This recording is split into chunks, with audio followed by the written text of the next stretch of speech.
If it's an autoimmune picture, that could look like one thing. If it's just a thyroid picture, that could look like one thing. And then also thinking about the stress component and really addressing adrenal health. I get how confusing this can be to really navigate when it comes to thyroid health because there's so much information, there's so much conflicting information, especially when you go to your doctor. Your doctor is telling you one thing, but then you have nutritionists and functional medical practitioners and naturopaths saying different things. And so it's just like, where the heck do you start? Right. So these are my recommendations when it comes to healing the thyroid and where you should start. Number one, get proper testing. This is really, really important. You want to get a full thyroid panel. We have spoken about this before on the podcast. And what that looks like is testing your TSH, your free T4, your free T3, your reverse T3, as well as your antibodies, your anti-TPO and your anti-TG. The reason you want to test those antibodies is because if you are dealing with low thyroid function, so hypothyroidism, about 95% of women that are diagnosed with low thyroid function, it's typically because of autoimmune Hashimoto's. And so we want to rule that out. And if those antibodies are high, that can really paint an autoimmune picture for us. And why we want to look at this is because not only are we dealing with a thyroid issue, but we're also dealing with a gut immune issue. So this is why we want to test those antibodies. And then if you are dealing with more of an autoimmune issue, then it's the gut and the immune system that needs the support, not just the thyroid. I think this is where a lot of women get confused and go wrong, is that even if they do have autoimmune Hashimoto's, what they do is just take things to support the thyroid, but you're actually missing the entire autoimmune picture. And so that's also the thing that really needs to be taken into account. So get the proper testing. Most doctors are only testing TSH, which is not giving us a clear picture of what's going on with our thyroid hormones. There's so many different hormones involved. The TSH is something that it's fluctuating. It's going to fluctuate a lot. Same with your antibodies. They will fluctuate a lot. So this is why I always get tested fairly regularly, anywhere from, 4 to 6 months, every 4 to 6 months, because it gives me such insight into how things fluctuate. Let alone if I test my TSH today and I went back like next week and tested it, you would just get different numbers. And it's the same thing with your antibodies. So we want to use this as data because it can help us. But at the same time, we don't want to be so consumed by it or let it paralyze us or think that something is so wrong with us. So again, keep that in mind when you are looking at your labs because they're providing with data and insight, but this doesn't mean like you can't change those numbers.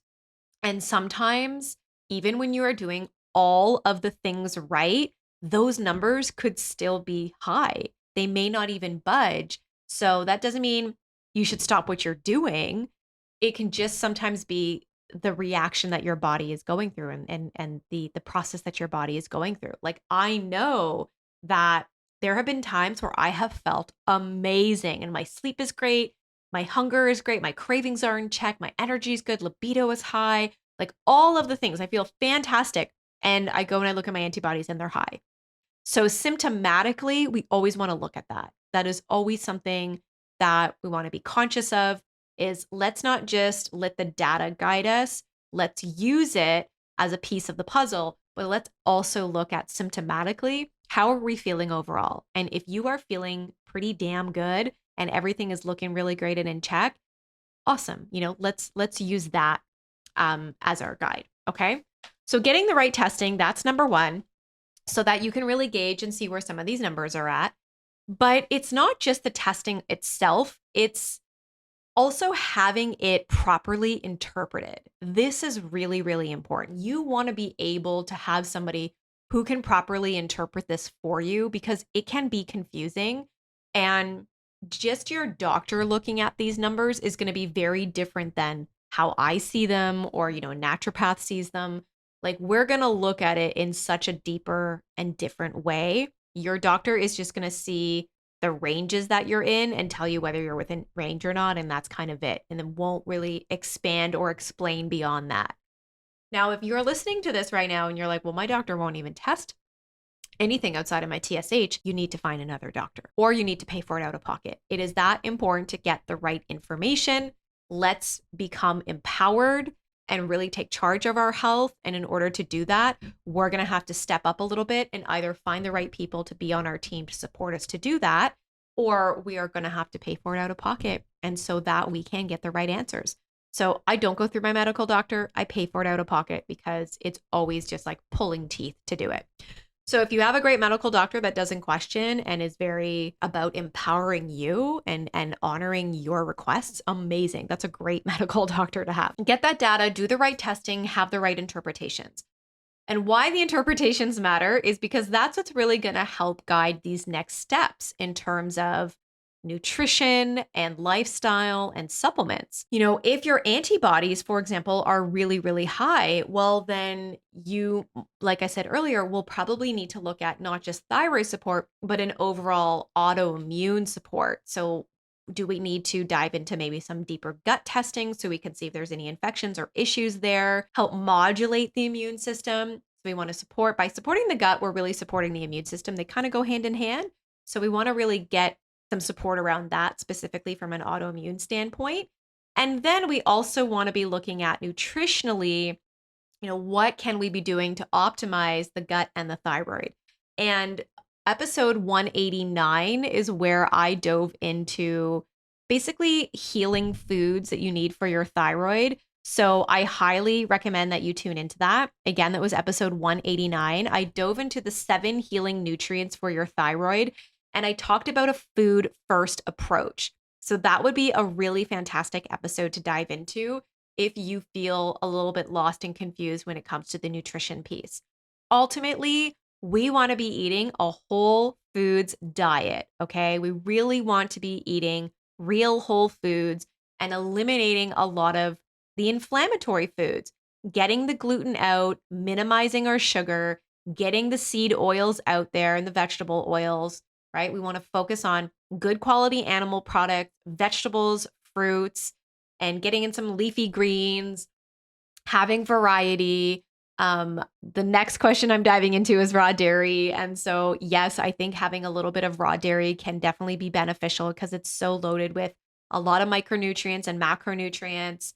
And it's going to provide you with a lot of vitamins and minerals as well. So, we want a lot of that mineral density. And where we're going to get that is from animal products. So, if you can do organ meats and grass fed, organ meats and grass fed meats and some raw dairy or even just organic grass-fed dairy. This is actually going to provide you with a lot of nutrition, even seafood. That's going to be really mineral dense as well. So that mineral density is so important because it helps with a lot of the thyroid conversions, converting that T4 to that T3. And we really need that in order for optimal thyroid function. So dive into that episode 189 so you can really get a food first approach, and that will really help to provide you some clarity around that. But from there, we also want to look at lifestyle. And this is really where adrenal health comes in because the adrenals and the thyroid are so interconnected. If you have issues going on with your thyroid, it most definitely means you have issues going on with your adrenals, and there's some stressors that are going on, perhaps some burnout, and that your adrenals need some support and some love and some care. So this could be things like more sleep, more rest, more downtime. Maybe the type of exercise you're doing is too stimulating and you need to do things that are more parasympathetic to support your nervous system. Maybe this means some meditation, some daily walking.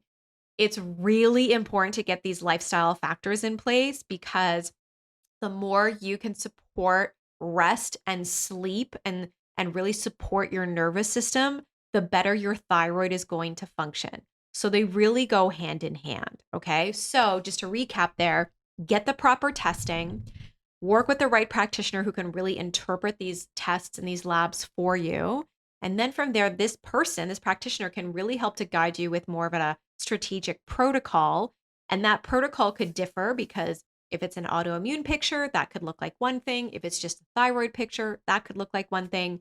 And then also thinking about the stress component and really addressing adrenal health and just overall stress that's going on in your life, focusing on stress and minimizing stress and maximizing rest in your life.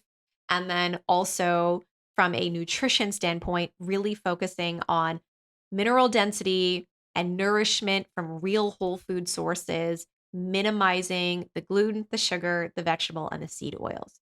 So, those are some really great places to start when it comes to healing your thyroid.